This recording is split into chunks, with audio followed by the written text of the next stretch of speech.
Hello, everyone. Welcome in. Welcome in. Feel free to take your phones off mute and let us hear your voices. Welcome, welcome, everyone. Happy to have you here.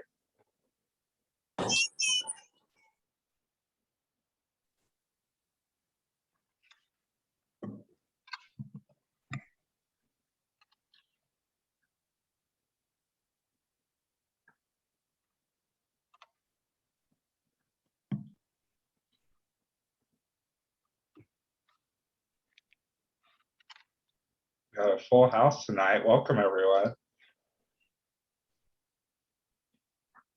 Good afternoon. Feel free to let us know that you're out there, that I hear your voices. Hey everyone, my name is Rashad. Hello, Mr. Rashad. How you doing? Good to you? You're well. Thanks for joining us. Thanks for having me.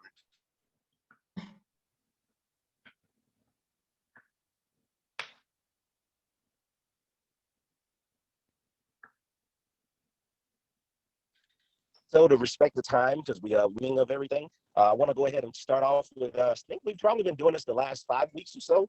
I want you to feel free to take your phone off mute. And we're looking for 3 people to let us know something positive that has happened for them over the last week, or just something positive that has happened in general for you. Feel free to use the raise your hand feature if you like, or just take your phone off mute and go ahead and speak up. Wasn't sure if you guys could hear me clearly. If there's something positive you want to share, something's happened to you, it doesn't have to be just about academics. Feel free to let us know.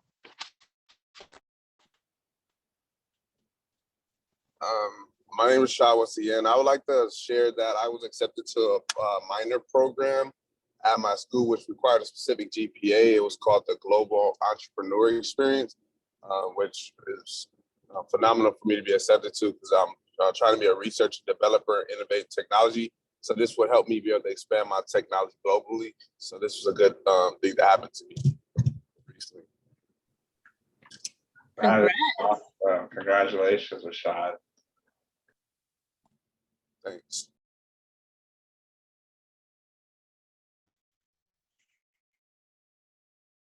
Awesome. Do we to share?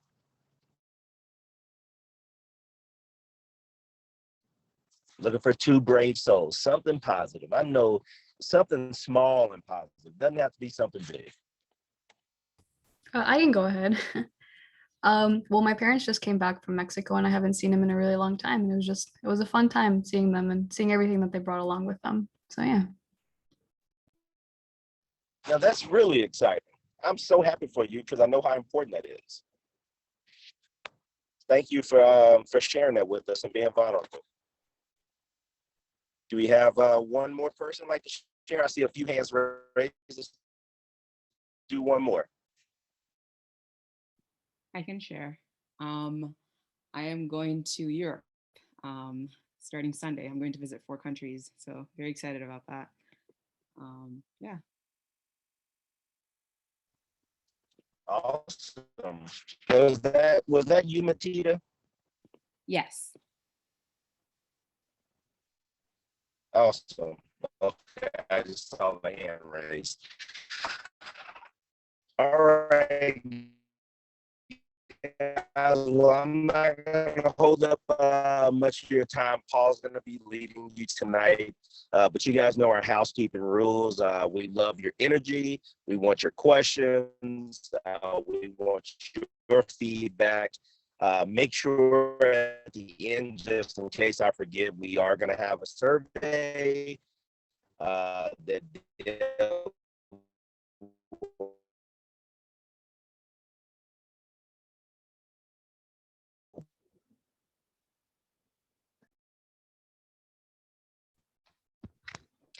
Go ahead, Paul. All right. Well, welcome, everyone. Go ahead and share my screen. We'll get started.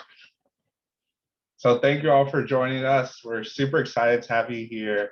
I know you guys have been doing a lot of different topics over the last few several weeks. I think it's week 8. Now we were talking about that. This summer's really flown by. In for us. We really appreciate it, and I really appreciate it.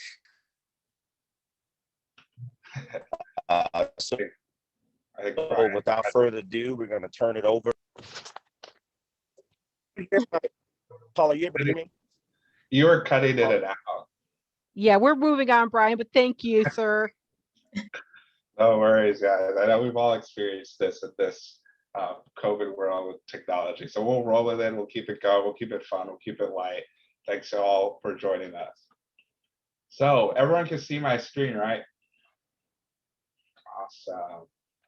So, and it's not going to be a boring PowerPoint presentation, but at least want to show why we're here. STEM career panel, myself, Paul, moderating it, and we have Gwendolyn, Symala, and Herman here. I'll talk briefly about what we are all a part of, which is the, actually, first we're going to do the icebreaker. Sorry about that. So the icebreaker is, what percentage of women make up computer science undergrads? So you guys have the poll there. Go ahead and fill in the answer.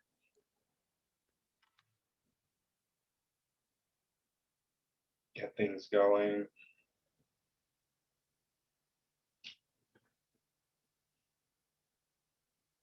All right. Give a few more seconds.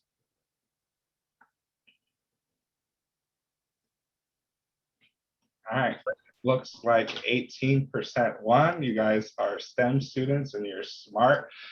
So that is the correct answer. Only 18% of women make computer science undergrads, so a really small percentage. All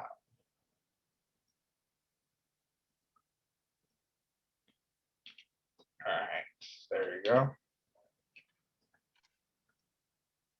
So I want to talk briefly about what we're a part of. So we're all LSAMP alumni, as you guys saw from the title slide. And we're all part of the NALA, National Association of LSAMP Alumni, which is threefold as far as workshops and panels like this, create a network of ourselves as LSAMP alumni, and an experience full of resources for current LSAMP alliances to tap into. So a lot of different stuff we're doing. I won't spend too much time on this. Talk briefly about our mission and vision, which is really centered on you guys as students to prepare you for leadership roles and professional opportunities as we're career development and transition through conferences, workshops, and mentorship. So with that, I will shut up and let our panelists introduce themselves and stop sharing. Who wants to go first? I'll go ahead and go first. Good evening. My name is Gwen Fine. I graduated from University of Northern Iowa in 2014 with my bachelor's in biology, and I graduated from University of St. Francis in Fort Wayne with my master's of healthcare administration, and also my MBA. Currently, I am working for Johnson & Johnson as a senior quality engineer in the distribution center for medical devices, ensuring that we're in compliance with any of the healthcare authorities, and also with ISO 1345-2016, which I was certified as a lead auditor in as of December. Outside of that, I love houseplants, I love dogs, I love traveling, and I love meeting new people. So I'm very happy to be here and share this evening with you guys. Awesome. Thanks for introducing yourself, Gwen. No problem. All right. And as they're introducing themselves, feel free to think of questions you want to ask based on their backgrounds, and raise your hand, and then we can come to you after everyone's done introducing themselves. So, Symala, you want to go next? Yeah, absolutely. Hi, everyone. Thanks for having me here today. My name is Symala, as Paul just mentioned. Thanks, Paul. And I use she, her pronouns. I went to Grinnell College, which is a small liberal arts college in Iowa. So rural Iowa, which is very different from where I grew up, because I'm from the Chicago area. So that was quite a change. I earned my bachelor's in computer science. And I actually really loved my college experience because going to a liberal arts college also like allowed me to explore other interests of mine outside of computing, getting kind of like that well-rounded education. Now I work as a software developer for Thoughtworks Incorporated. It's a global technology consultancy company, and I am based out of the Chicago office, which is great back home. And yeah, I think that's it. I'm about to move this weekend. So it's pretty hectic week right now. I'm moving to the city, but I'm really glad that I can be here. I know that folks have their videos off, but if anyone wants to turn their video on, I'd love to see your faces. Because I seriously, like, I've always wanted to do something like this. I went to an LSAMP conference when in my second year of college, and it was an amazing experience because I just met like wonderful people. And so, yeah, I'm really excited to chat with all of you today. Thanks, Symala. I echo that. It's really awesome to have everyone here. Herman? Yeah. Hi everyone. My name is Herman Saldar. I did my bachelor's in mechanical engineering in the University of Puerto Rico at Mayagüez. I also did a minor in aerospace engineering. Currently, I'm doing my PhD in aerospace engineering as well in the University of Illinois at Urbana, Champaign. My current research is, in case someone's interested, is in machine learning, basically trying to use machine learning to predict particle laden flows or how particles behave in a flow.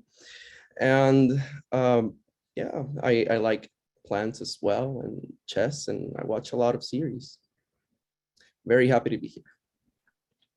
Awesome. Thanks, Herman. And I didn't really introduce myself, but I know I was on here a few weeks ago, so some of you guys probably remember me, but Paul Faronbi, AKA Incredible Paul, pun intended, but was an INSPIRE alum from Iowa State University. Chemical engineering is what I studied, and I graduated in 2016. Currently working as a mechanical packaging engineer for Nestle Purina. I also do a lot of stuff with Incredible, as you see, whether it's moderating or speaking or leading different workshops. So excited to moderate this one, and it's not staring on me, this is on our panelists here. I don't know if there are any initial questions based on all our panelists introducing themselves. Otherwise, I'll ask the first question.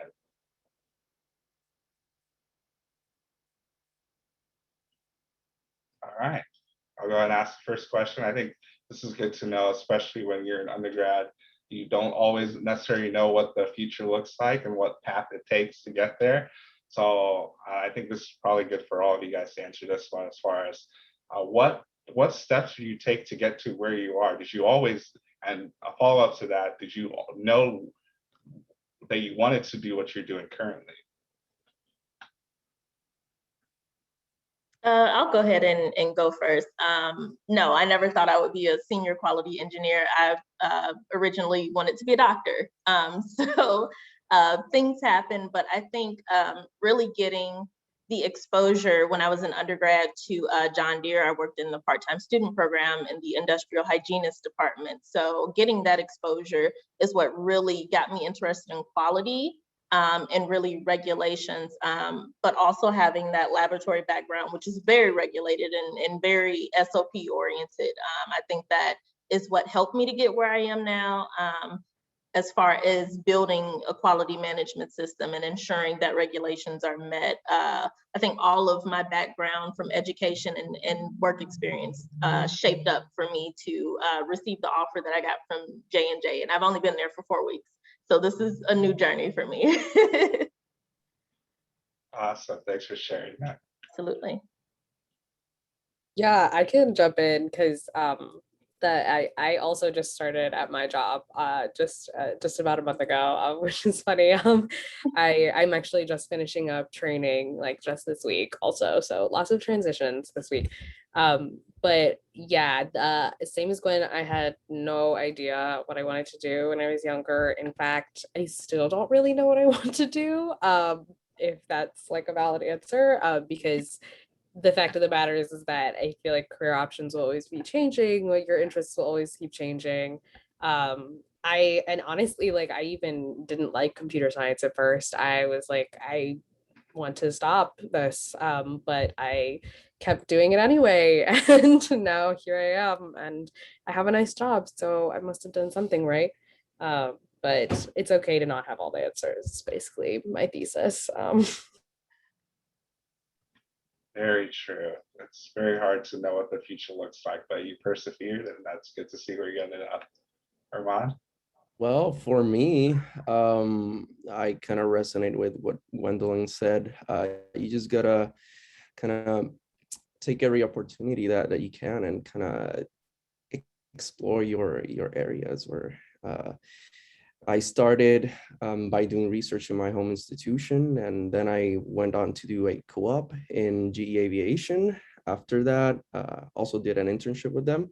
And then I went on to an internship with NASA and finally research at Johns Hopkins. So I went kind of all around until I kind of decided that I wanted to do grad school. And even after I took that decision, I had no idea what I wanted to do my research in or where I wanted to go. So it's basically try to expand your skill set as much as you can, and that's basically it. There's no real trick to it.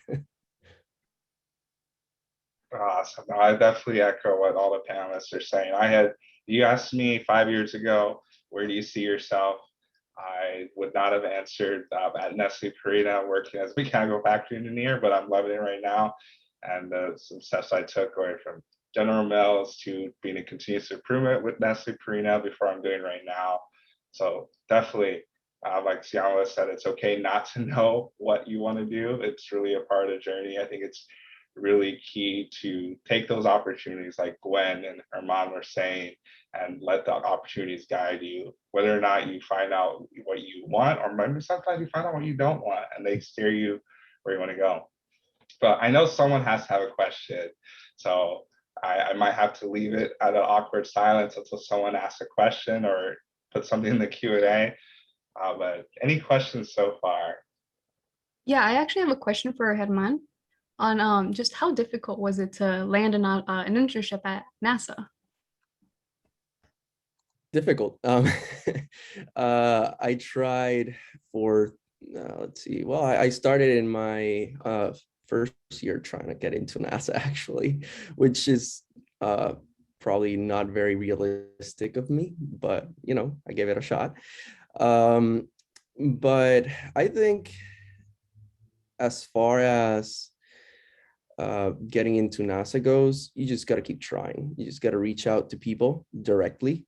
And their system, kind of, being honest, it's kind of sucky. Their website and the process is a little bit impersonal, in my opinion, versus just going to career fairs and talking to recruiters, which is a lot more dynamic, a lot more, at least for me, a lot more easy. But I think writing emails to the people that are heading or kind of are in charge of the position that you're interested in, and reach out to them, talk to them, and that might give you a head start. But it's not easy. It's a very competitive process. Did that answer your question? Do you have a more specific question to ask? Yeah, no, I was just very curious about that because I don't know, I think it's kind of a really cool thing to do. And yeah, no, thank you. Cool, thank you. You are talking to a rocket scientist over here, so.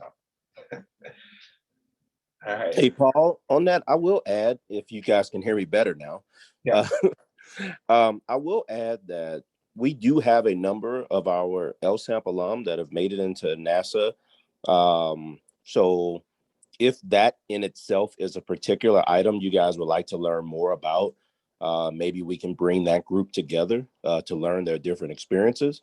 But we definitely want to make sure that you guys never feel that it's not possible to get somewhere, because our alumni, which I'm one of them, we're pretty much everywhere. So there's a way to get there, and we want to make sure we help you along the way. So always stay encouraged and know that one of us is somewhere in a position to be able to help you get there. Oh, that's awesome. I think that'd be really cool to do. All right. Does anyone have any other questions for our panelists? Oh, I think I just see a question in the chat from Julissa Alvarado. She said, undergraduate at College of DuPage. She's planning to major in behavioral neuroscience and applying to schools this fall. So question for all of you, what is the biggest challenge that you face as minorities in your graduate programs? That's a good question. I think the biggest thing for me doing my healthcare administration master's was the argument of healthcare in the Black community, which is something that people don't talk about. And while we're learning about healthcare and we're learning about Medicare and all these different programs, that was something that I was passionate about. I'm from Gary, Indiana, so we don't have much money. We don't have great healthcare options as bigger cities in different communities do. So the biggest thing for me was just the difference of opinion on the suffering that we go through in our community for not having those resources. So I think it was kind of me feeling more as the outcast because I am passionate about these things and no one wants to talk about it. So that was probably the biggest thing because I was with pretty much the same people throughout my whole program. So it was a little frustrating for me, but I never backed down from what I believed and how I felt about it. So my advice would be to stand strong in your opinions and in your beliefs, even if it is not the popular opinion at the time. Yeah, I can respond also. I haven't gone to graduate school, but I can speak on like my experiences in like my undergraduate program because it was fairly unique. I think just being like a woman of color in the computer science department, and that was actually the presentation that I gave when I went to the LSAMP conference in my sophomore year, and I think the biggest challenge was not even, sorry about the dog, work from home, was honestly letting other people's like doubts get to me. And I can expand on that. So in computer science, we use this technique called pair programming, where you don't, basically you never code anything by yourself unless it was like an exam. And so every assignment, every project was always done in groups or in pairs. And I was one of the only women of color in my class, and all my professors were white men. Most of my fellow students and peers were white men. And in those situations, you know, biases really come out in that situation. And so people, you know, will kind of unconsciously think that I don't know how to code, or kind of make assumptions about my ability to code or my ability to contribute to an assignment. And so it wasn't, I would say personally, it wasn't even them doubting me, but my internalization of that doubt. And that was something that I really, really had to work on to actually tell myself like, hey, I don't hate this. Like I do like this and I am good at it, you know, like, and honestly, and I kind of want to follow this up with like things that helped me kind of go like get past that, because I think that that's like the important part, which is to find other people who like can relate to your experiences. And there was one other student who's a woman of color, and she was my best friend in college, and we were very close and we connected. And I had professors who looked out for me, not even necessarily in the computer science department, but in other departments, mentors, like older students who could look out for me. And that was very helpful to have a supportive like network and community. And I ultimately think that that's what got me through. Yeah. Awesome. So this kind of leads into the next question, and I'll have Herman answer this one. As far as how have you benefited from having mentors help you guide you on your career path? Well, that's very, very important. And I want to kind of distinguish or define at least what is a mentor to me. A mentor can be anyone, actually. anyone that can advise you or guide you in your path. For me, I took, let's say, well, I can't even lose count of how many mentors I have had. Professors, people that work in industry, everybody has been through the same kind of decision process that you're probably going through or are going to go through. So they all can help you. And basically, even if their experiences or maybe what their advice is not very helpful at the moment, you can always take the collective answers of everybody and kind of build your own ideal path with that. That's what I would say about mentors. Just have as much as you can, as many as you can, ask them the same question, and kind of from that you can help you, identify what's the common optimal path or decision for you in that time. I really like how you broke down the definition of a mentor, as far as not always have to be formal, but just the people who are kind of ahead of you or right beside you. And I think that's really critical. Thanks, Herman. And I saw Morgan had their hand raised. Do you still have a question? No, sorry, I accidentally pressed it and he kind of answered that question anyway. So thank you. Okay. All right. Does anyone else have any questions? Yeah, I have one question. For someone who's anticipating on going to grad school, during their undergrad, should they be focused more on just research and not a career? For instance, like if you're in school but want to start working, should that be something important, or focus more on doing research for faculty?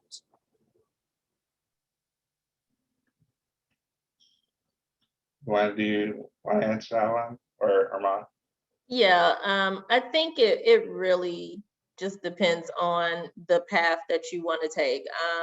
I don't think that it has to be a either or. I think if you want to do research and whatever program you're going for in graduate school, research would be beneficial for, then absolutely. But if working and getting that experience in perhaps the field you're majoring in, if that would be more beneficial for what you're going to do in grad school, then that would, be the best option. So it really depends. Yeah. So we'll keep it real here, Rashad. What do you think of going to grad school for? Repeat that. Or what Your mic had went out.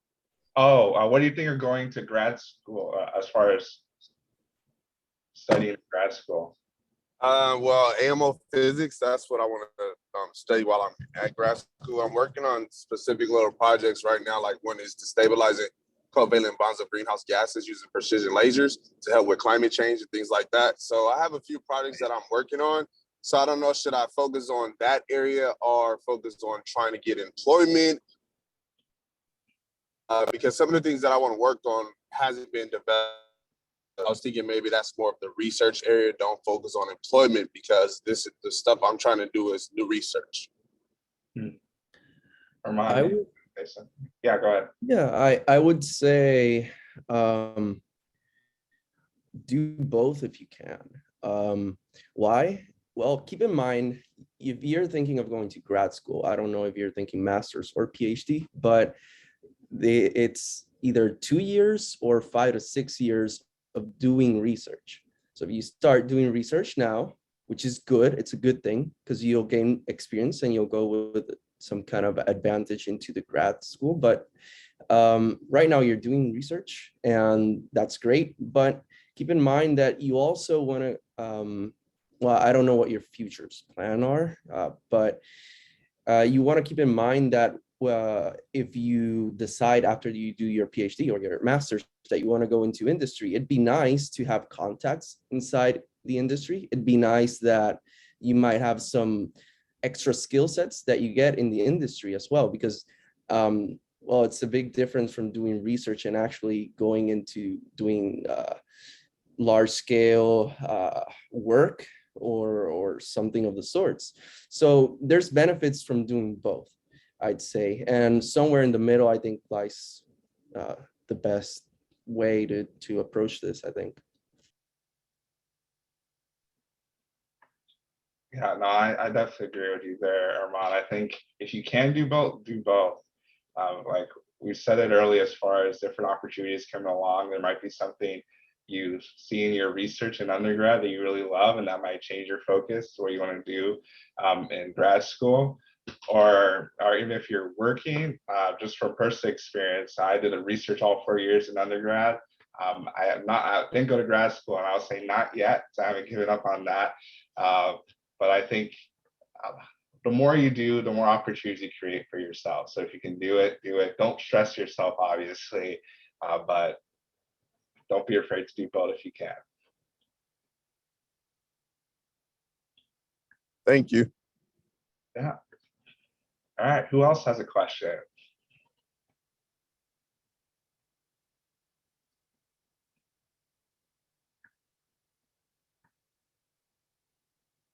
All right, I'll ask the question. I think we kind of touched on this a little bit as far as what's the importance of internships and undergraduate research that led you to where you are in your career.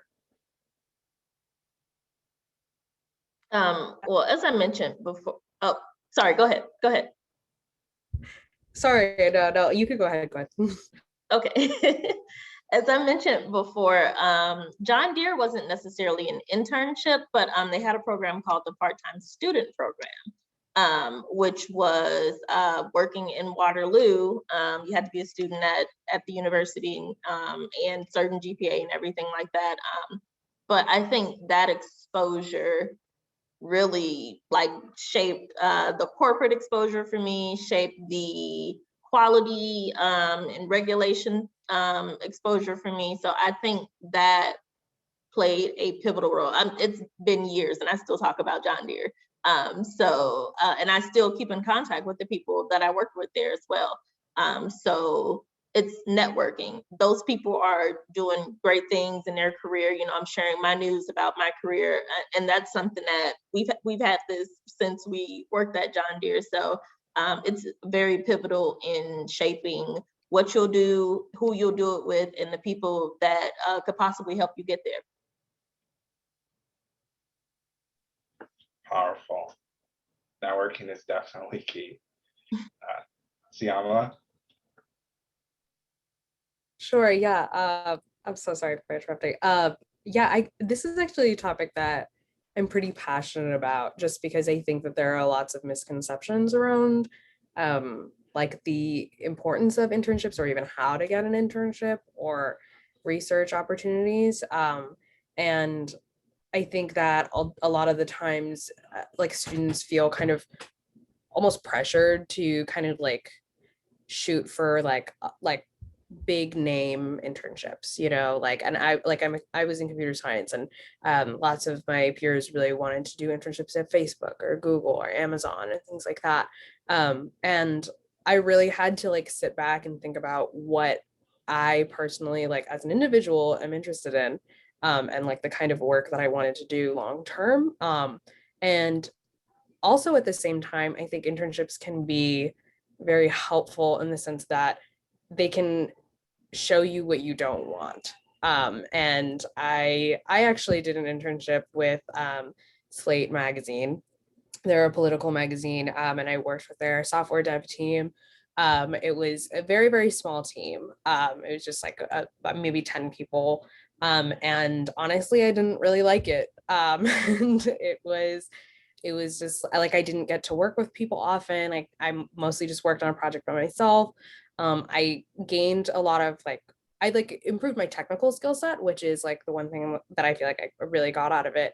But I didn't like the working environment. You know, I didn't really feel like I had a lot of connections to the company, or like felt like I was like integrated into the company and the organization. And so that helped me like figure out what I wanted in a full-time job.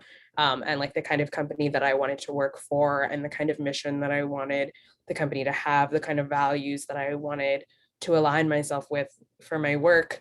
And yeah, and I just, of course, want to reiterate like the networking concept, because it really, I almost am sad that this is the way that it works, you know, but at the same time, like talking to people is really how you can find those kind of like hidden treasure, like opportunities, internships, research opportunities. It's just by talking to people and like asking them about their job, where they work, where they have worked, if they like still have connections there.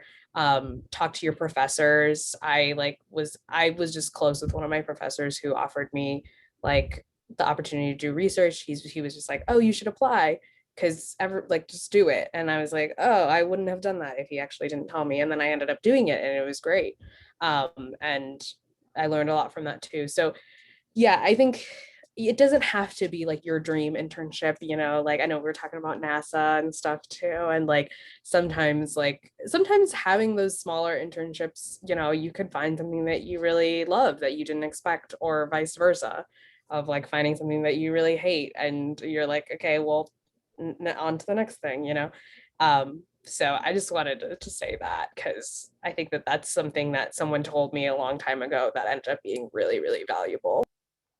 Yeah, now that you mentioned big names, and we were mentioning NASA, I actually did not like what I did in NASA, just to be honest. So it was a very useful internship in showing me what I don't like, which is something we have mentioned, we have kind of done a lot of emphasis on. And I'd rather, honestly, I'd rather do what I did in industry, to be honest, but that did not end up being what I preferred. Eventually, I just opted for research. But I mean, just because it was NASA doesn't mean it's going to be amazing. Well, that's really good perspective from both you, Symala and Herman, as far as Symala kicked it off and saying that sometimes you're going to do internship, you're not going to like it, which Slay, and same to you, Herman. And I think it's really good what you drew out there, Herman, as far as not just looking at the company and the name like NASA draws, but as far as like what you're actually doing. Because I guess like whatever company is, there's things that you may like or may not like about a company, whether it's the NASA's, Google's, Facebook's of the world, or maybe it's a smaller company that you may not have necessarily heard of, but you know that they're seeking an internship, but it's a position that you're interested in, and you may end up falling in love with it. So I think that's something, at least for me back in undergrad, I didn't realize that, as far as I always look for those bigger names. So for all of you guys, as you're looking for internship, I think it's important to realize that just the company alone is not something to look at. You have to also look at what you're doing and what you can learn from it as well. So good perspective from our panelists. Thanks for that. Can I add one more thing also, yeah. Actually? Sorry, like I said, I am passionate about this because this was one of the biggest lessons in like my career path is that even when you look like on, say, like career platforms, like with job postings like LinkedIn or Handshake, Indeed, the thing that you have to remember is that companies pay to have those job postings. So some companies or organizations that maybe can't afford to post, you know, their like internship or things like that on a platform like that could have really amazing opportunities that you may not know about, which is why it's really important to network and to talk to people and to do like the proper research. You know, like sometimes companies will have like postings on their website, but they can't afford to like have it on LinkedIn or something, but it can still be a really amazing opportunity. Or that same thing for like startups. I'm speaking like mostly from a tech perspective because that's just like the field I'm in. But like startups usually can't afford to put postings on LinkedIn or something because that's just like a lot of money and they financially can't afford to do that. But it would still be a great opportunity to like learn, and you might even have a better shot at getting some of those opportunities because lots of people aren't applying for them. So that's something that I also learned that I wanted to share. Oh, that's really good. I feel like this comes up with every session as far as networking, how key it is. So with that, I'll move on to something else. I'll ask all the panelists. I know you guys are all on LinkedIn. Go ahead and put in your LinkedIn contact information in the chat right now, so they can connect with you guys as we're doing this on real time. But I think it's really critical, like in situations like this. I know it's been virtual, and then hopefully we'll get back to in person in the near future. Is to, when you see people that you connect to it, to just reach out to them and just ask them how they got there, or any questions you have, or share your story with them. Because I see Siyama's nodding. I see that a lot of us as panelists, we love, the reason we come to do this because we want to connect with you guys as students. We love to give back and learn more about you. So I think all of them would be willing, if you reached out, they would love to connect with you, answer any questions that maybe you didn't want to ask in this larger setting, maybe on a more one-on-one setting. But it's a really good opportunity. You never know where it's going to end up as far as your connections. I mentioned a few weeks ago, I met Brian Thomas at a conference 7 years ago, and the relationship is just blossomed from there. So you just never know where those relationships are going to take you. Well, and to that point, Paul, I just want to say you met me at an LSAMP conference. Yeah. So let's just make sure that we know how important it is for us as LSAMP family to leverage each other. In general, is beneficial, but there's a lot of current and potential future benefits to the relationships that you build today within our LSAMP community. There's so many of us that want to help and want to do good things for you. And you got awesome panelists who are sacrificing their time and volunteering their time to come and be of value to you. So I second everything you just said, Paul. Awesome. I guess also why we're really excited about NALA, National Association of LSAMP Alumni. So as you guys graduate and go your separate ways, there's still a way to stay connected to LSAMP and come back to do things like this. I think we've done 10 different workshops and panels over the last 6 months, really.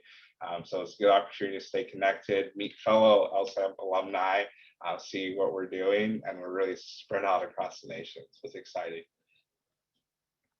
And we might just refer you for an internship or something if you'll reach out and ask for it. So yes, that's a good point. Yeah, if anyone in the chat's looking for internships or jobs, put it in there. Maybe we might be able, if we don't necessarily have it at our company, we might know someone that's looking for someone. So that's the other thing, that the person you network with knows someone else as well, and you're that much closer to where you want to go. That's a good point. Thanks, Yama. All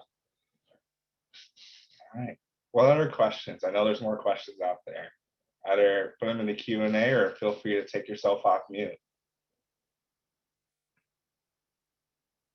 Y'all have been doing a really good job asking questions.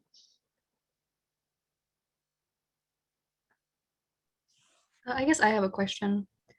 So right now I'm looking for a graduate school and I'm finding it really difficult because I mean, they're all over the country and like the world, right? So how did you guys go about doing that? And like, especially choosing like a different like place to live, especially if it's far away.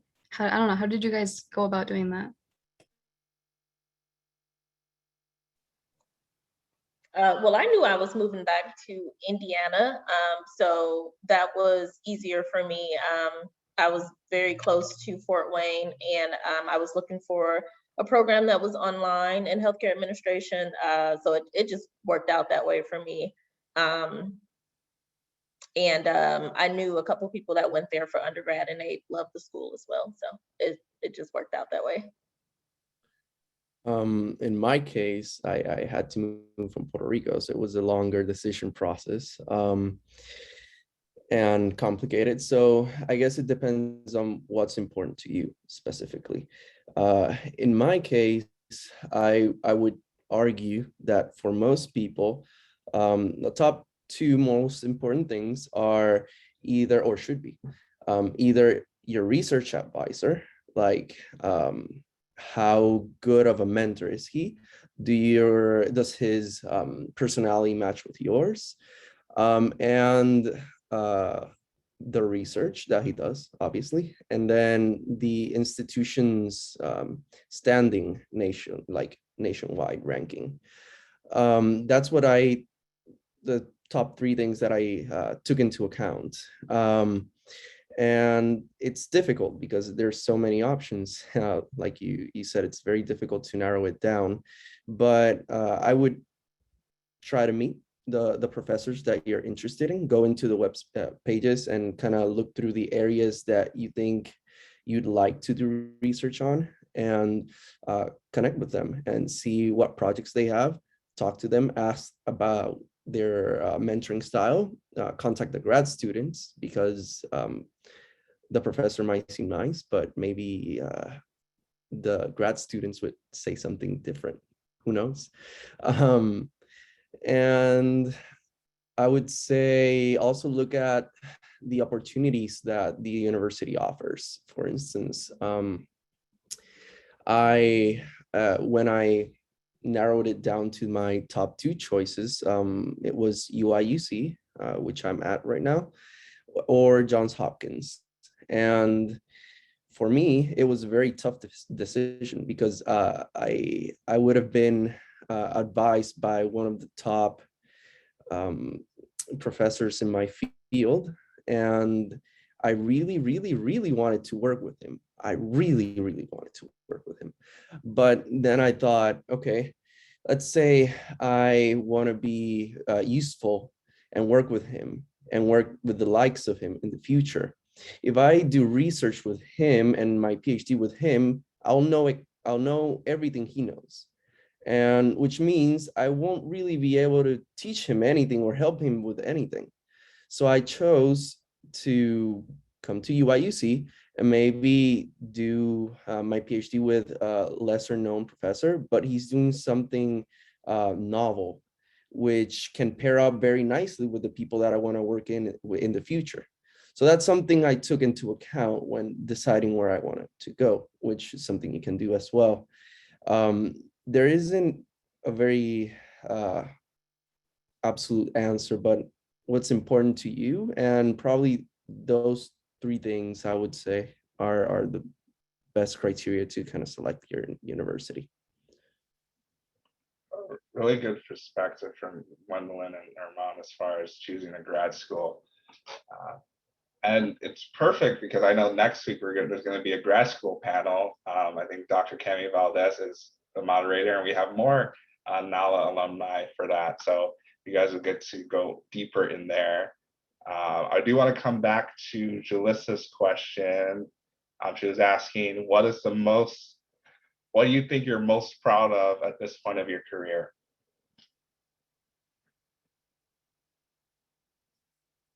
A chance to brag on yourself. That's difficult.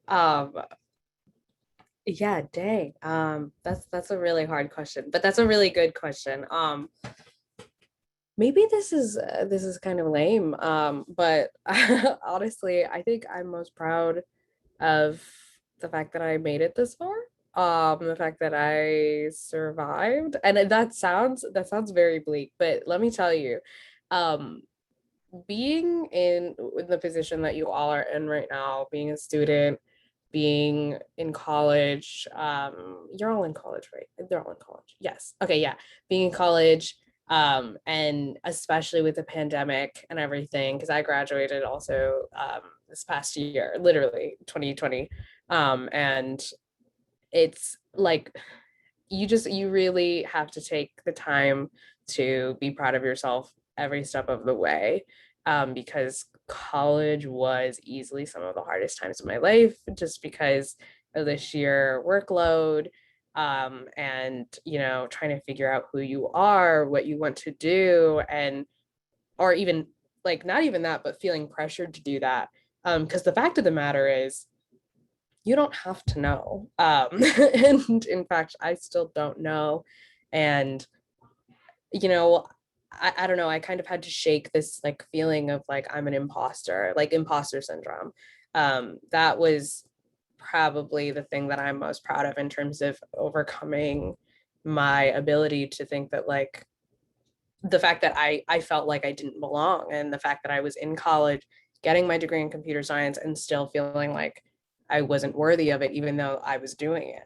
And here I am, and I'm, you know, fully employed and it was not easy.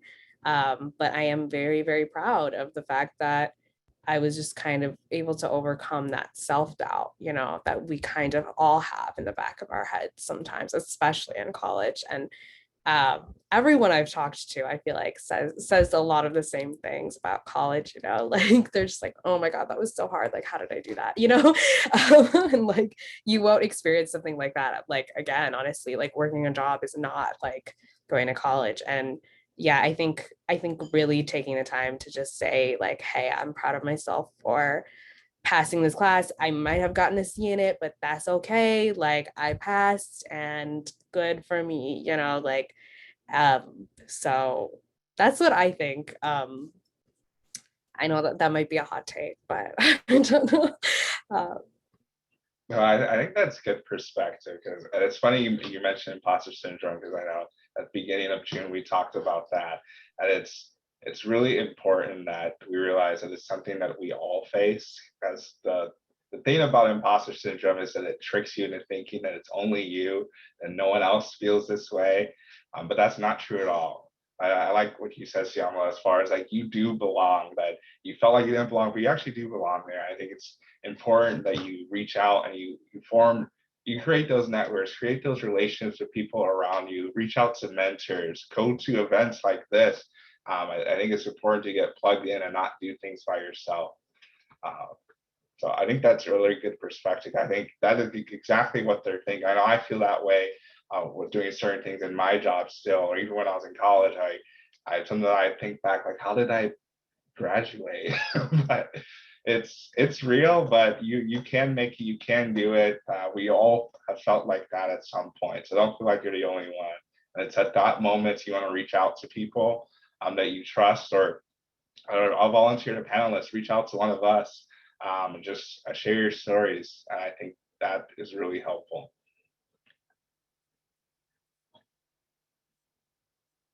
Awesome. So does anyone have any other thoughts as far as that question, a proud point of your career?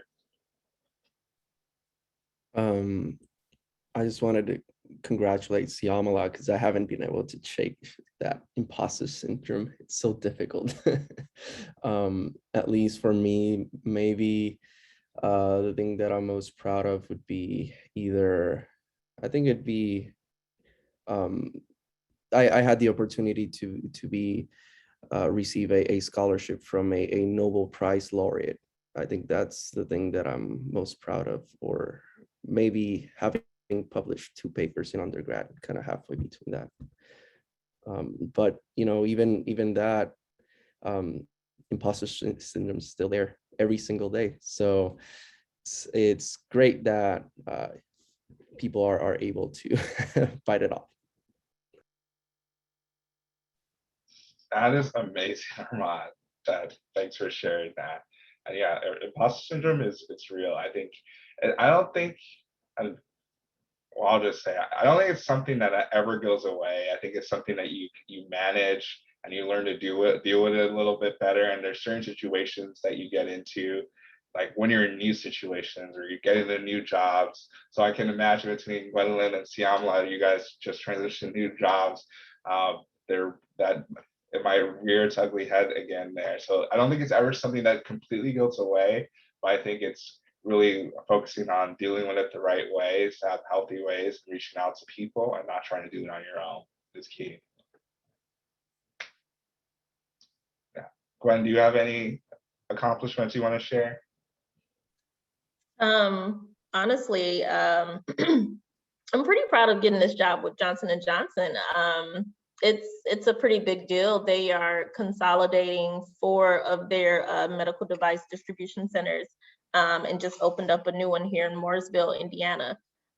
So it's brand new team, brand new structure, really getting the quality management system running and getting it where the other distribution centers were. So being a part of this team, having these responsibilities, attending these meetings with senior leadership, it's really been it's been exciting. But same with me, I still struggle with imposter syndrome. I struggle with anxiety, social anxiety.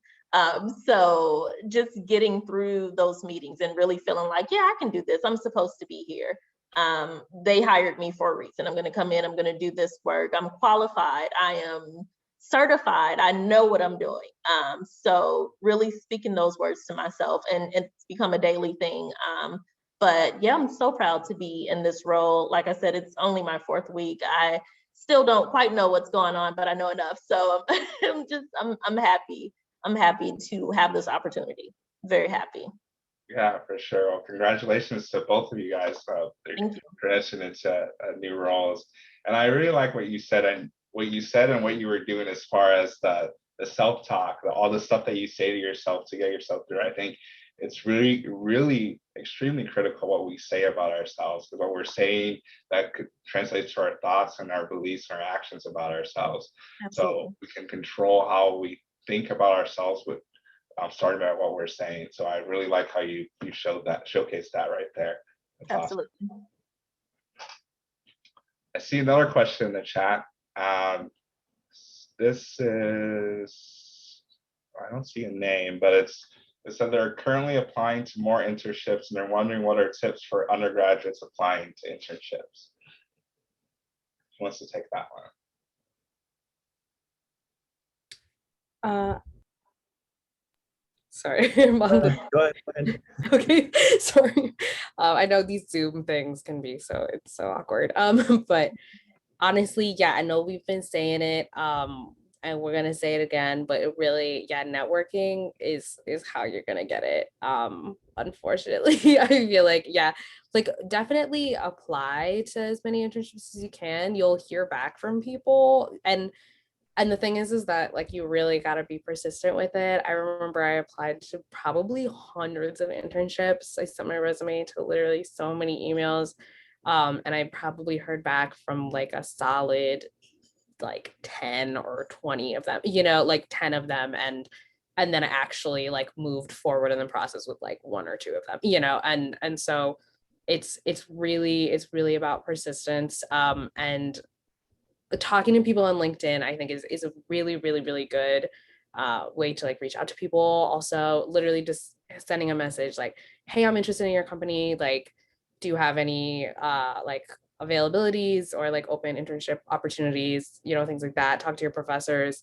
I was lucky enough to go to a college that had a career center also. I don't know if that's like a common thing at universities and colleges, but we had a career center where they actually were able to like help us with resume building, and give us feedback and practice like interviews and things like that. I'm in CS, so like technical interviews were also a thing. Being able to like code in an interview, which is actually very anxiety inducing. And that's something that you just have to like practice a bunch to get better at. So those are some of my tips on that. Yeah, thanks for that. I think it's really cool what you mentioned as far as career centers for different schools. And if your school doesn't have one, I know that a lot of stuff with LSAMP or maybe LSMRCE, or I'll even volunteer myself with some stuff I've done with resumes interviewing. But I really, someone talking? Oh, there's some feedback. But I think it's really critical what you said about LinkedIn, especially in the last year. Which when everything's been virtual, and even for some of the stuff I do, the recruiters at Purina, they do a lot of stuff online, and that's probably the best way to get in contact with them. Reaching out to them, send them a message. The thing is, they want you to reach out to them. It's not just something behind the scenes, like behind closed doors, like don't talk to us, just submit an application online. They want to get to know you as a person, and a really good way to do that is on LinkedIn. I mean, there's other platforms like Twitter, Instagram, and Facebook, but LinkedIn being a professional platform where you can post a lot of different stuff about what you're doing, activities. It's a really good way to showcase yourself beyond a resume, especially in this virtual platform. There's lots that you can only put on a one-page resume when you're an undergrad, and LinkedIn you can put so much more. So we're right at 6, and I don't see any questions in the chat right now. So I'm going to start wrapping things up. So I know the survey is in the chat. Make sure you guys fill the survey, and I will share my screen one more time to just do some quick housekeeping things, and then we'll wrap things up. But that time really flew by. It goes by when you got great conversation. Yeah, for sure. Definitely. Yeah, thank you guys for your honesty and your vulnerability and just being transparent. And thank all the participants for joining tonight and asking those questions. I hope that for those that are newer here, you're starting to realize like you can just ask the question that you want to ask. You don't have to try to be something, or act concerned or worried. Like, we're family here. And so for those that have been here a while, you guys know that. But for those that are newer, just continue to get that confidence. So each one of these sessions we have, you feel that this is a safe space for you. And I think that's important, is to know that this is your safe space. So I just wanted to say that, Paul, before you wrap up there. Okay. Yeah, no, thanks, Brian. Like, yeah, we're all here to support you, and we just love to connect and love to hear your voices. Like, it's fine if you can put stuff in the chat and I can read it, but we also want to hear your voices as well. Well, as wrap things up, just share my contact information, some stuff I do. Incredible, all of that information is there if you want to screenshot it. And I'll post a link to a link tree, which has all my stuff there. I talked about NALA, or our LSAMP Alumni Exec Board, myself as the president, and you can see all our smiling faces there. I'm leading this group since we launched back in October. So we're up over 100, I think like 140 different alumni, and 100 in the last 6 months now. So growing rapidly, and we would definitely love for you to join us as you guys graduate from your undergrad degrees. Or even if you're a junior, senior, you want to stay connected with us, you could go ahead. I'll post a link about NALA in the chat, and you guys can follow it, and you can sign up early and just stay connected with us. But I want to leave you with some reflection questions after this section. As far as the first one is, what's something you're going to apply tomorrow based on this panel? So we talked about a lot of different things between imposter syndrome and mentorship and networking. What is one key thing that you're going to do tomorrow or next week? I say tomorrow because if you look too far in the future, you're just not going to do it. So I say tomorrow. And then who is someone you can connect deeper with to help you along with your career? So we posted a lot of our information in the chat. You can reach out to us directly, or Brian, as far as career stuff. And what can you do to prepare yourself now for your career? We talked about a lot of different strategies as far as internships, research. So those are just key things, and this will be shared out with the deck, with the recording later, but just some things for you to think about. And as we wrap out the series, like I mentioned, graduate school panel is next week, and we have work-life balance, and then center and focus, which is probably more talk about personal growth and kind of wrapping up the summer. As we get towards the end of the summer, this year is really flying by. You guys have stuck with us, and we're excited to have you.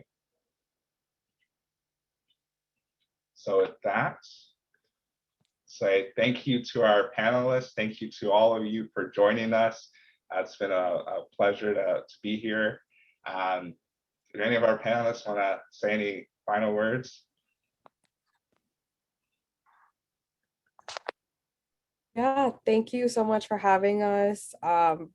This was great. I love these things. I love attending them. I love participating in them. I think they're super helpful. Please feel free to reach out to me. I dropped my email, my LinkedIn, and in the chat. I wouldn't be here today without the people who helps me. So I wanna pay it forward in whatever way I can. yeah, thank you so much, Paul, also, and Deb, and Brian, and Gwen, and Herman. It's been great. For Yeah. sure. This, oh, go ahead. Go ahead. This has been great. I definitely want to be a resource wherever I can. Like I said, I work for Johnson & Johnson, so we have a lot of opportunities. We have, and I'm not just based in Indiana, I'm North America. So we have a lot of locations, we have a lot of distribution centers, but that also goes on the other side of where they're offering the internships and stuff. So I definitely want to be a resource if I can. I definitely review resumes. I also do interview coaching just on the side, nothing professional. But I always like to help the next person because I've had so many people help me get to where I am. So I love doing this. I love to see where you guys are, and I'm very excited to see what you guys will do in the future. So we're here to help. Just remember that always. Yeah, same here. Very happy to do these things, and I'm more than available. If any of y'all want to, write me an email, or if you want to meet, Zoom meeting to ask some more questions, I'd be very happy to help. And yeah, I mean, definitely take advantage of us and any opportunity LSAMP and other groups give you, because this is definitely one very, very important tool in your toolbox that can help you forward in life. Awesome. Thank you, Gwen, Herman, Symala. You guys were amazing. Thanks for being transparent. Thanks for being you. You all are awesome. Thanks for all of you as the audience. Thanks for being engaged, asking questions, just being open. It's been really fun, and hope to see you next time. Have a good night, everyone. Bye. Thank you, everyone. Bye, guys. Thanks, everyone. Bye. Great job, panelists.